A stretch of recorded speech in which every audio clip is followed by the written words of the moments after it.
You can use the physical volume buttons to turn off sound on your iPad, but it's not the same as the true silent mode. Turning down volume will mute audio output for music, videos, and games, for example, but you might still hear notifications and system sounds. Old iPads used to have a physical mute switch, but modern iPads don't have that either. The same thing goes for the volume control in the control center.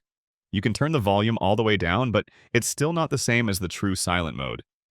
If you go to Settings and then choose Sounds from the sidebar, you'll see that there is a dedicated toggle for silent mode. Turn that on, and your iPad won't play any ringtones, alerts, or system sounds. Alarms, timers, music, and videos will still play normally. Another way to quickly access the silent mode switch is through the Control Center. Open Control Center by swiping up from the top right corner. Then tap the plus icon on the top and add a control on the bottom.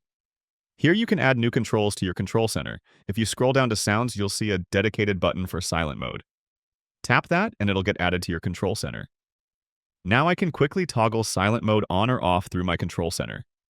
Another way to silence notifications would be to use a focus mode like the Do Not Disturb mode, but those will also hide all your notifications.